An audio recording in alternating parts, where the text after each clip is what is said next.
ஜெய் சாய்ராம், ஜெய் சாய்ராம், ஜெய் சாய்ராம்.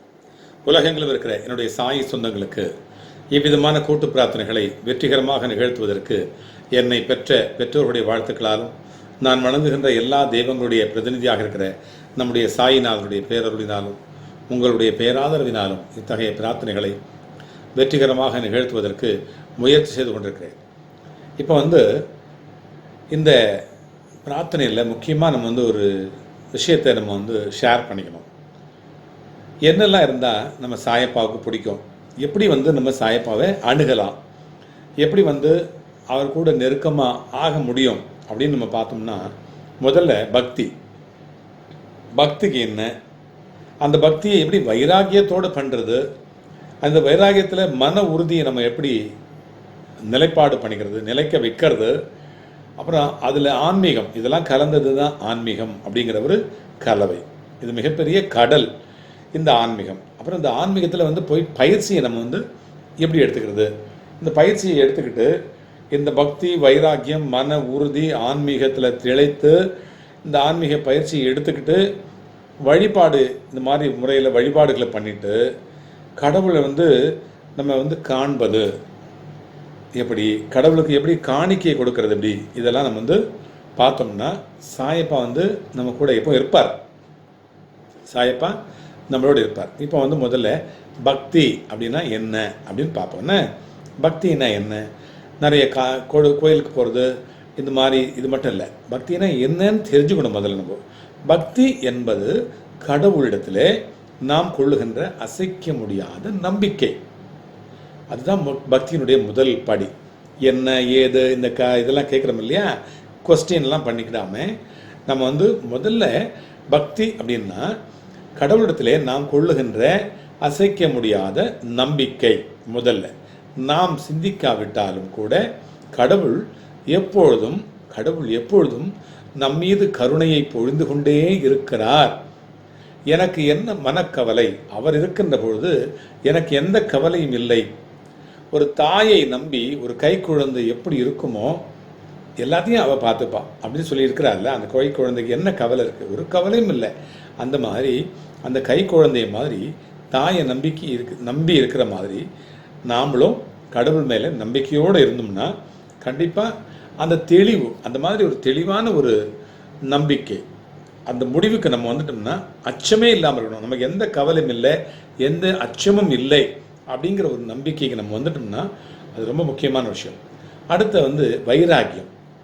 இது முடிஞ்சது இல்லையா, பக்தி கிடச்சிச்சு, ஒரு நம்பிக்கை வந்துச்சு. தற்புகழ்ச்சி, எப்பொழுதுமே முட்டாள்தனமானவற்றை சிந்திக்கிறது. எப்பவுமே முட்டாள்தனம், அது கிராஸ் கேள்வி பண்ணுறது, முட்டாள்தனமானவற்றை சிந்திக்கிறது, பேச வைக்கிறது, அப்புறம் கோபம் பண்ணுறது, கோபத்தை உண்டாக்குறது, மனதில் பேராற்றலை சிறிதாக வீணாக்குறது.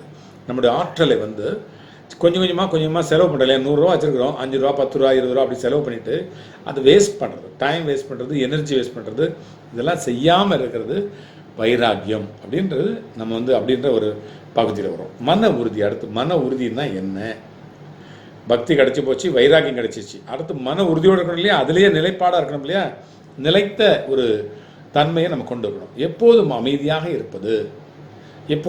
அமைதியாக இருப்பது, ஆபத்து உண்டாக்கும் சொல்லை பேசக்கூடக்கூடாது, ஆபத்து உண்டாகக்கூடிய வகையில் பேசக்கூடக்கூடாது, நினைக்கவே கூடாது. எரிச்சல் தருகின்ற விஷயத்தை கூட நமக்கு கிடைத்த பாடமாக, ஏற்கனவே நம்ம எரிச்சலாக இருக்கிறாங்க, ஒருத்தர் பேசுகிறாரு, அது நமக்கு பாடம் கிடச்சிச்சு, இனிமேல் அவர்கிட்ட பேசக்கூடாது. அது ஒரு ஸ்மைல் பண்ணிவிட்டு ஒரு புன்முறுவலோடு அதை ஏற்றுக்கிட்டு அது நம்ம அதுபடி நடக்காமல் அதை புறந்தள்ளிட்டு போயிடுறது. நம்முடைய இயலாமைக்கு வெளிச்சூழலை காரணம் காட்டுறது.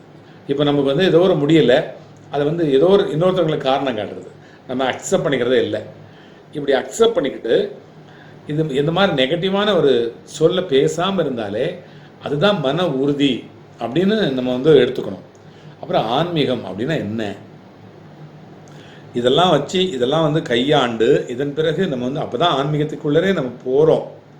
ஆன்மீகம் என்பது வாழ்வை துறந்து விடுவதல்ல, பட்டை கட்டிக்கிட்டு கொட்டை கட்டிக்கிட்டு நம்ம எல்லாத்தையும் காவி கட்டிக்கிட்டு போகிறது இல்லை ஆன்மீகம். அது திறந்துட்டு போகிறதில்ல, எல்லாத்தையும் வாழ்க்கை வேணாம் புத்தர் மாதிரி போயிடுறதில்ல. எல்லாருமே புத்தர் ஆகிட்டாங்க, அப்புறம் வாழ்க்கையை யார், லௌகீக வாழ்க்கையில் யார் இருப்பார், உலகம் எப்படி இயங்கும், வாழ்க்கையை துறந்து விடுவது அல்ல. வாழ்வை முழுமையாக்குகின்ற முயற்சி தான் ஆன்மீகம். வாழ்வை முழுமையாக்குகின்ற ஒரு முயற்சியை உண்டாக்குவது தான் ஆன்மீகம். அதை உணராததை நாம் உணர்ந்து கொள்ளாததை, அந்த முழுமையாக்கக்கூடிய ஒரு வகையிலே நாம் உணர்ந்து கொள்ளாததை உணர்ந்து கொள்வது தான், மற்றவர்களுக்கு உணர்த்துவது தான் ஆன்மீகம் என்கின்ற ஒரு தலைப்பிலே வருகிறது. அப்புறம் ஆன்மீகத்தில் பயிற்சினா என்ன? ஆன்மீக பயிற்சினா என்ன? தவறை உணர்ந்து, இதுவரைக்கும் நம்ம தவறு செஞ்சுருக்கிறோம், அந்த தவற்றை உணர்ந்து திருத்திக் கொள்வது முதல் படி. எப்பொழுதுமே ஒரு சாட்டிஸ்ஃபேக்ஷன், செல்ஃப் சாட்டிஸ்ஃபேக்ஷனோடு வாழ்கிறது, திருப்தியாக வாழ கற்றுக்கிறது. எந்த விஷயத்திலுமே நல்லதை மட்டுமே நம்ம எடுத்துக்கணும். அன்னப்பறவை மாதிரி நல்லதை மட்டுமே நம்ம எடுத்துக்கிறது, கெட்டதை அப்படி விட்டுறது. எல்லா உயிர்களிடத்திலும் காருண்யத்திலும், எல்லா இடத்திலும் நம்ம அன்பு காட்டுறது, காருண்யத்தை காட்டுறது, தயை கொள்வது, ஆசிகளை மட்டுமே அவங்களை பிளஸ் பண்ணுறது. பிளஸ் பண்ணக்கூடிய நிலை நல்லா இருக்கட்டும் அப்படின்றதே ஒரு பிளஸ் தான். அதாவது வாழ்த்துறதுக்கு வயசு தேவையில்லை. அவங்க நல்லா இருக்கணும் அப்படின்னு நினச்சாலே அதுவே ஒரு பிளஸ் பண்ணுறது தான். அதுக்கு வயசு தேவையில்லை. அந்த வழங்கக்கூடிய, கொடுக்கக்கூடிய அந்த நிலைக்கு தன்னை உயர்த்தி கொள்வது தான் ஆன்மீக பயிற்சி. கடைசியாக என்ன, என்று நான் ஒருவரிடம் சென்று கேளாத இயல்பும் என்னிடம் இது இவருக்கு இடுவந்த போது அவருக்கு இல்லை என்று சொல்லாமல் இடுகின்ற திறமும் நம்ம அடிக்கடி சொல்லுவோம் இல்லையா, வள்ளலார் சொன்னது. அந்த மாதிரி நம்ம வளர்த்து தம்மை தாமே உயர்த்து கொள்வது. அப்புறம் வழிபாடு பண்ணுறது, இதெல்லாம் வச்சு வழிபாடு பண்ணுறது. கடவுளின் திருவுள்ளப்படி வழிபாடுன்னா என்ன? கடவுளுடைய திருவுள்ளப்படி எல்லாம் நடக்கட்டும், எது நடக்கிறதோ அது நல்ல விதமாக நடக்கும் என்கின்ற உறுதியின் வெளிப்பாடு தான் கோரிக்கையே இல்லாத ஒரு வழிபாடு. எதையுமே நம்ம பாபா கிட்ட கேட்கக்கூடாது. அப்படி இருந்தால் தான் அவருக்கு பிடிக்கும். அதை கொடு, இதை வாங்கி கொடு, இது வாங்கி கொடு, சாக்லேட் வாங்கி கொடு சொல்லிட்டு ஒரு குழந்தை நச்சரிச்சுக்கிட்டே கையை பிடிச்சி கிள்ளிக்கிட்டே இருந்துச்சுக்கோ, சாக்லேட்டு போயிடுச்சு, அங்கே போயிடுச்சு, நம்ம தாண்டி வந்துட்டோம், கிள்ளிக்கிட்டே இருந்துச்சுக்கோ, பாபா அம்மாவுக்கு கோவம் வரும், ஒரு கொட்டுவாங்க. அது மாதிரி தான் பாபா கூட. அவர்கிட்ட எதுவும் கேட்கக்கூடாது, எல்லாமே தானாக நடக்கும், தானாக கிடைக்கும், கடவுளுடைய திருவுள்ளப்படி எல்லாம் நடக்கட்டும் என்கின்ற உறுதிமொழியோடு, அந்த உறுதிமொழியுடைய வெளிப்பாட்டோடு, கோரிக்கை இல்லாத ஒரு வழிபாடே உண்மையான வழிபாடு, அதுவே முழுமையான ஒரு வழிபாடு அப்படின்னு சொல்லிட்டு அந்த வழிபாட்டுக்கு ஒரு விளக்கத்தை சொல்கிறாங்க. கடவுளுக்கு அப்புறம் என்ன சரி, கடவுளுக்கு நம்ம காணிக்க கொடுக்குறது, ஒரு கான்ட்ராக்ட் போட்டுக்கிறது.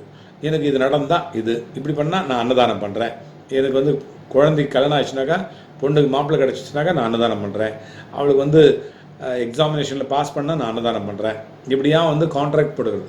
அதெல்லாம் கிடையாது. கடவுளுக்கு காணிக்கை என்றால் என்ன?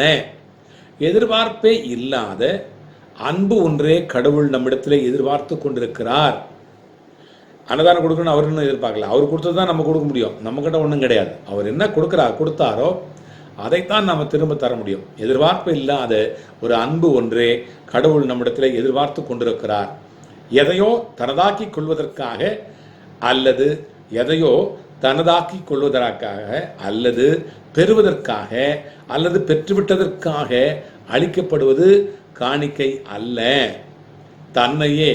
தன்னையே உலகிற்கு பொது நலத்தோடு அர்ப்பணித்து கொள்வதுதான் கடவுளுக்கு கொடுக்கின்ற காணிக்கை. அதுதான் தன்னுடைய டைம், மணி, எனர்ஜி எல்லாத்தையும் கணக்கு பார்க்காம கொடுத்துக்கிட்டே இருக்கிறாங்க பார்த்தீங்களா, அவங்க தான் கடவுளுக்கு உண்மையான ஒரு காணிக்கையை தருகிறார்கள் என்று சாயப்பா சொல்கிறார். ஆக இதெல்லாம் செஞ்சோமானா கண்டிப்பாக நம்ம சாயப்பாவை சீக்கிரமாக போய் அடைஞ்சிருவோம். சாயப்பாவுக்கு பிடிச்ச பிள்ளையாக இருப்போம், சாயப்பாவுக்கு பிடிச்ச ஒரு பிள்ளையாக இருப்போம்.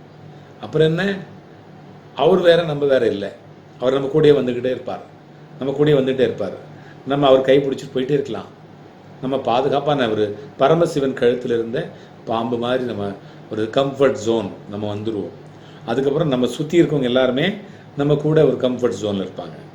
இதுதான் ஆன்மீகம், இதுதான் பக்தி, வைராக்கியம், மன உறுதி, ஆன்மீக பயிற்சி, வழிபாடு, கடவுளுக்கு காணிக்கை, இதெல்லாம் தெரிஞ்சுக்கிட்டோம்னா நமக்கு தானாகவே அந்த ஞானம் கிடைச்சிடும்.